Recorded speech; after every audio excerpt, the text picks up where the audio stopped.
Have you checked the children? Your little master. Hi, I'm Chucky. Wanna play? Sometimes that is better. You're gonna need a bigger boat.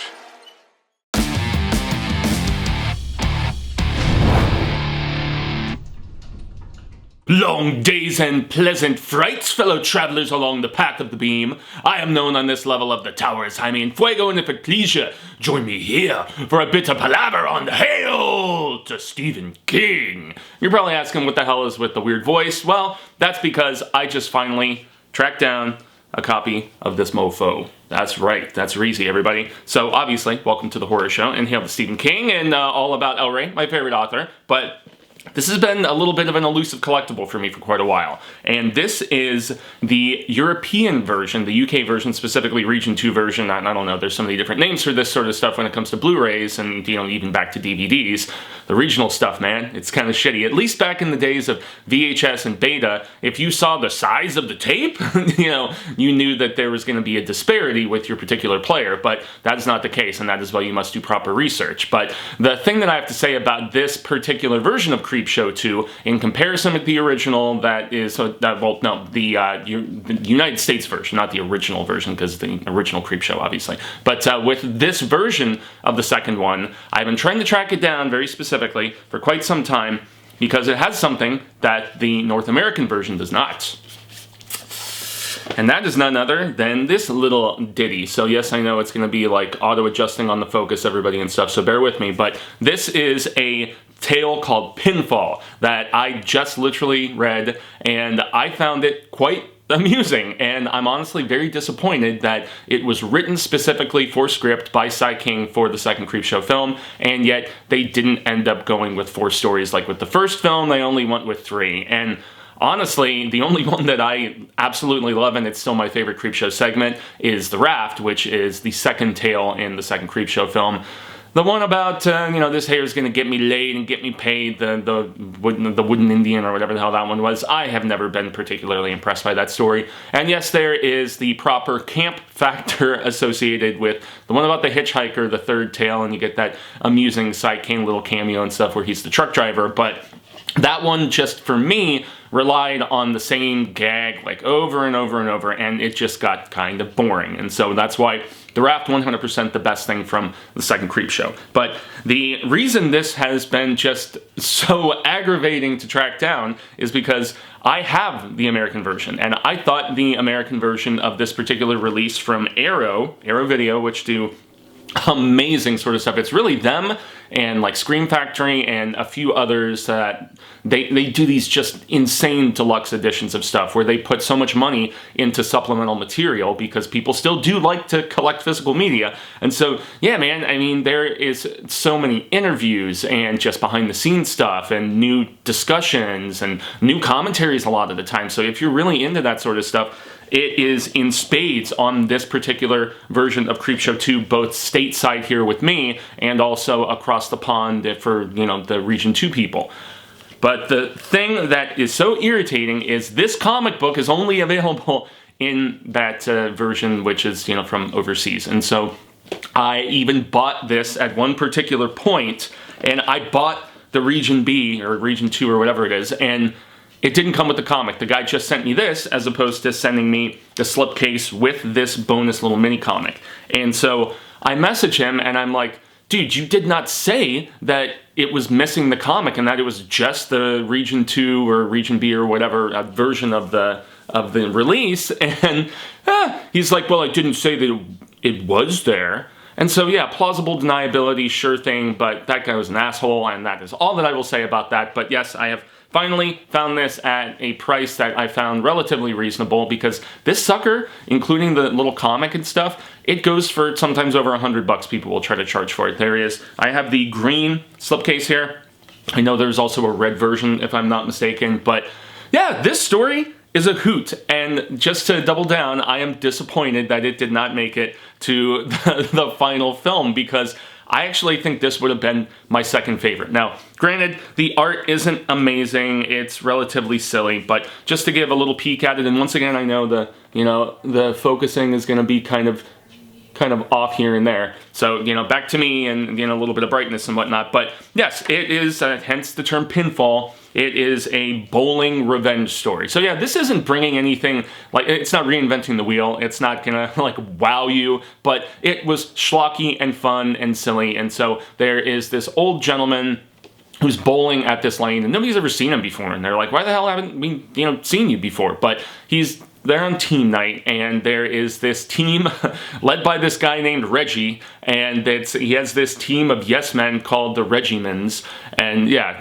stupid name, but very funny and very Sai King thinking he's amusing and whatnot. But so the old guy ends up disrupting the play of Reggie, the leader of this team, because everybody else on his team, as I can show here in a photo, they are literally, like, check them out with the proper lighting.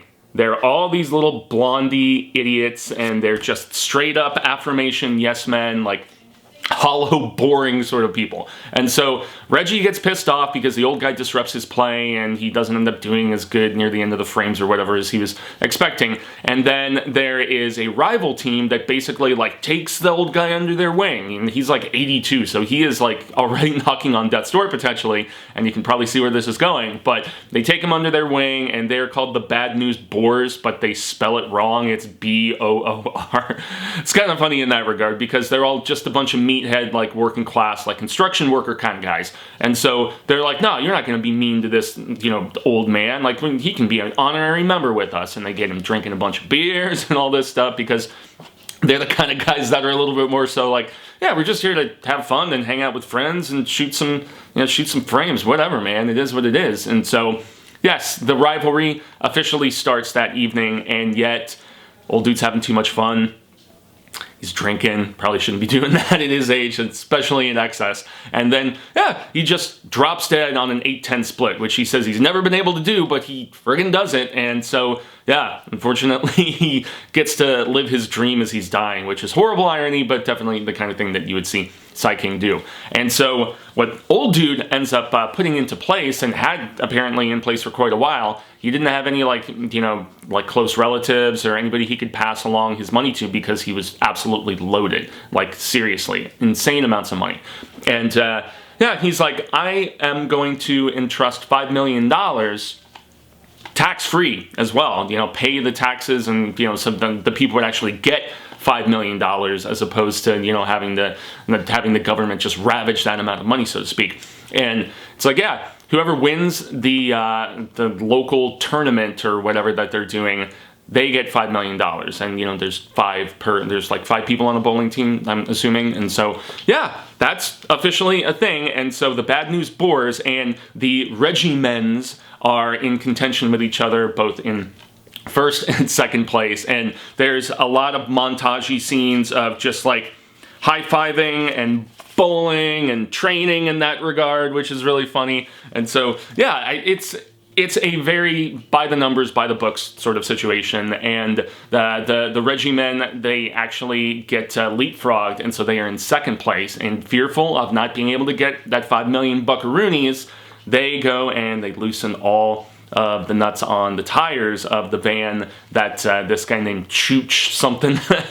The King literally gave the square, like, kind of shithead dudes the most stereotypical, like, just names and behavior and everything. And he did the same thing with, I believe it's Chooch is the guy's name, and his entire crew. But it was just very, very funny in that regard. And so, yeah, you can imagine what is going to happen with the crew of Chooch Mandolino and he has a little yes man though too that just says definitely all damn time. That's his response to everything, you know? It's like, tell him Steve Dave, like that sort of thing.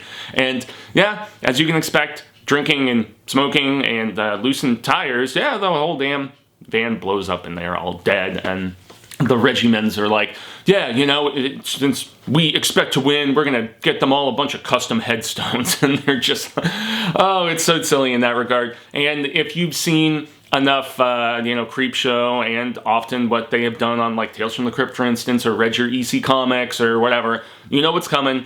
All these guys are going to come back from the grave and extract their revenge. So it's nothing that surprises you about this particular story, but there are some cool kills at the very end, and they're, like, we're here for one last game.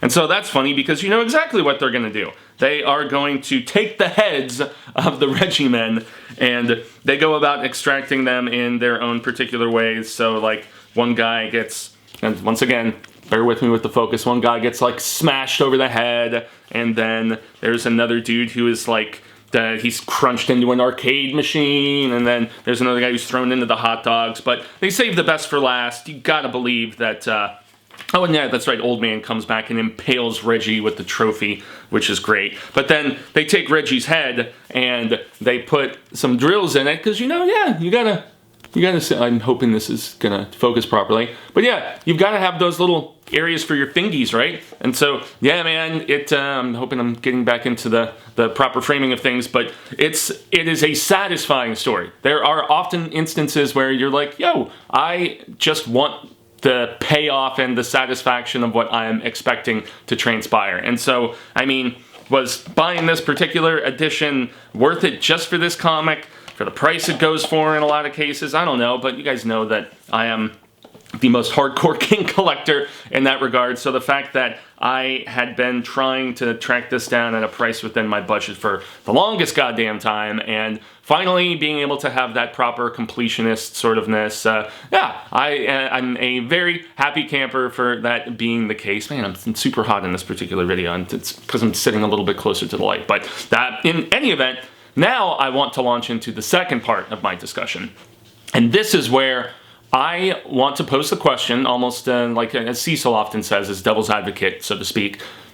Who does Creepshow more belong to? George Romero or Stephen King? Now, the reason I say that is because we just finished the third season of the Creepshow television series on Shudder. Plus, we had those two specials, the Halloween special, and then there was the Christmas special as well, both animated. Or were they both animated? I don't know. There were those two. When in the midst of the pandemic, I do recall specifically that they put out those couple stories. There was, Survivor Type, the King story, and then there was Twittering from the Circus of the Dead or whatever, the Joe Hill story. Both of those adaptations were okay enough, I suppose. But so they've only done a few King stories, and thankfully they've done a few Joe Hill stories. You know, I thought the one with the name about the flowers, damn it, from the third season was a very faithful adaptation where the Ethan Embry father was like the terrorist and stuff like that. And then there was also the Silver Lake, or the one that was directed by Savini, if I remember correctly. That one, I preferred the actual source material in comparison. So they've done some King stuff. They've done some stuff from his son, Joe Hill, obviously. But just to further pose the question, though, who does it belong to more so? Because, you know, King wrote it, but then again, the visual style was very much the vision of, you know, George, and the fact that one of his proteges in Nicotero is the one who has been, you know, he's the showrunner. He's directed a bunch of episodes himself. A lot of players from the Tales from the Dark Side show, which was very much in the spirit of Creepshow. And so I guess George had more involvement with this sort of adaptation, but I'm just wondering if the IP at this particular point, and this is why I wanted to discuss this, because I was just kind of ruminating about it, is this new show always maintaining the spirit of the original Creepshow, which obviously everybody knows was, inspired by EC Comics in the first place, you know, Tales from the Crypt and, you know, and the like. And so, is it maintaining it? And the reason I contend that it might not always be maintaining that consistency is, yeah, there were always weaker stories in the first two Creepshow movies, and the third Creepshow we don't even talk about. I did a review of it here, and we've discussed both, all three of the seasons of the show at this particular point. But I guess the point that I'm trying to make, though, is that even the bad stories still maintained that schlocky, like grindhousey sort of vibe, and yes, just about always had a twist ending, which is very reminiscent of just about all of the anthology, like horror and spooky sort of shizzle. But I noticed especially with this third season, I was like, is it still there? You know, and most notably with like a couple episodes in particular. Now, granted, the animated episode about the, you know, town that they're all wiped out Roanoke style every X amount of years, I loved that one. I thought that one was great. Man, the one with Michael Rooker, that was just schlocky, silly awesomeness. Very much in the spirit of Creepshow. However, there were also episodes, including very strong episodes, like the Meter Reader episode, the Joe Lynch one, where it was kind of dystopian, post-apocalyptic sort of thing.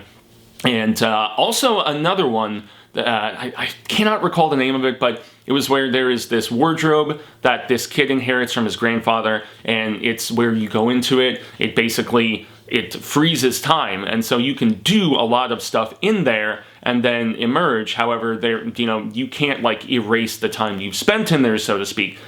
I thought that episode was terrific. However, it did not feel to me in that schlocky, grimy sort of spirit of Creepshow and everything that inspired it. And I guess the point that I'm trying to make is, well, I really enjoyed both of those episodes. I thought they were the strongest of the series, or at least the third season. I kind of was like, this doesn't feel like Creepshow. It's very strong storytelling, but it's airing far too much on the sense of seriousness, I guess. And now, once again, art is subjective. I constantly contended on this channel, and yet that's where I'm just asking you guys as viewers, please comment and let me know. Do you think I'm overanalyzing? Because as a Virgo, we are very prone to do this sort of thing. But yeah, it's just been especially heavy on my heart. I don't know why, but I think about these sorts of things from time to time. And yet maybe I was even more so brought to that by the existence of these.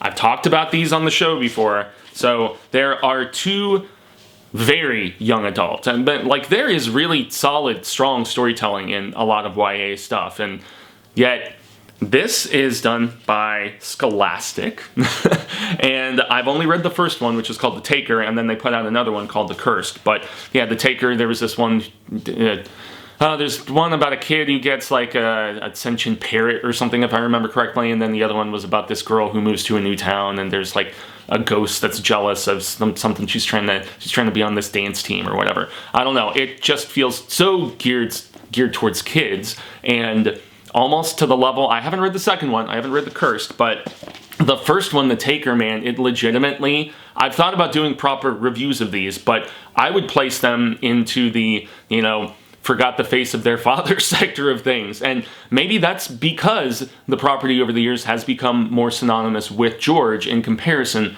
with Steve, despite the fact that the concept was conceived with Steve, and Steve also wrote the screenplays. So that's where, I'm just a little bit torn about the subject, but these are legit, like grade D, like third level Goosebumps sort of shit. And that's coming from somebody who actually read a lot of early R.L. Stine, and Monster Blood, and Say Cheese and Die, and Welcome to the Dead House, Ghost Speech, stuff like that. I honestly still contend that, well, yeah, the prose is nothing that's gonna like knock you on your ass or anything, but the strength of the storytelling I really feel was there in a lot of the early R.L. Stine stuff, like, and Piano Lessons Can Be Murder. That was another great one. And I also have a fondness for that 90s television series. So this isn't me like, crapping on R.L. Stine, because I still have a fondness and a sort of nostalgic affinity for what he did, but it was definitely entry-level sort of horror before I went up to Kristopher Pike, and then in turn found my way eventually to King.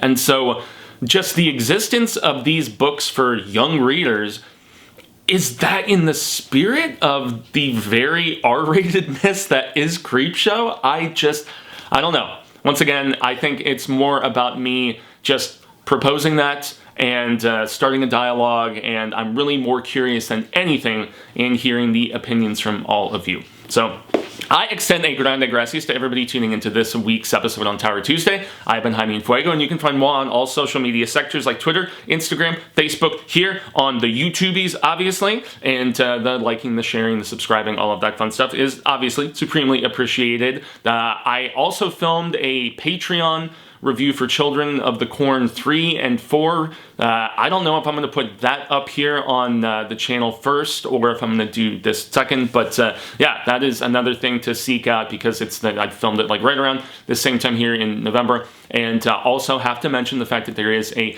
Hail to Stephen King Facebook group. I'm on there as much as I can, but especially with the holidays ramping up and stuff like that, not always on the daily, unfortunately, but there are over 1,000 strong awesome peeps there. There's great kef, great palaver amongst everyone, cool discussion. Every Friday we kind of open up the floodgates and do a sort of like freak out where people can discuss anything that they would like as long as it is polite and positive enough. And there is a thing called positive criticism. It's what a good reviewer does in my estimation. And there is also a synonymous book of the month club that we do there and here on the channel the first Tuesday of every month, although I'm hoping as we get close to the new year, because we thought there was going to be more live Saturday content, but I'm not sure if it's going to be every Saturday with the stuff Cecil has been doing, like elevator pitch and whatnot. And so for that reason, I'm hopeful that maybe we can at least do the book of the month on Saturdays, because I know it's much easier as opposed to the midweek time slot. I've had a lot of comments and, people direct messaging me and stuff like that and saying that I know Tuesday is a rough one for a lot of people to actually be a part of the live discussion, which is why we do it live. We want as many people in the chat as possible, and at the beginning of next month to discuss none other than Lacey's story back there, which is celebrating its 15th anniversary. So yeah, I'm not sure if we will get that locked in. I'm hoping to have some more discussions with the founder of the feast, as I so affectionately call Cecil. And so yeah, I mean, if you guys think Saturday shifting back to at least for the book of the month would be easier for a once a month live King sort of thing, if that would be better as opposed to everything being on Tower Tuesday, please let me know. And also, if you have read these Creepshow books and you think I'm just being all meanie, then definitely let me know in the comments about that as well. So engagement, yeah, that's what it's all about here, and I am so very humbled and honored to have anybody who has stumbled upon this video, or if you are one of the faithful who has been checking stuff out for that. We're approaching 300 episodes. It's crazoid, but very cool. So once again, I have been Fuego, y'all have been Rad Status, and until the Wheel of Ka comes around once more, hasta luego, sin amigos. Constant readers and viewers alike say thank you. I hope we have been well met and that we share more of this palaver sooner rather than later. And until then, remember to stay scared and read Stephen King. Yeah, that's the idea of all of this. But yes, I do honestly like a lot of the third season of Creepshow. But is it in the spirit?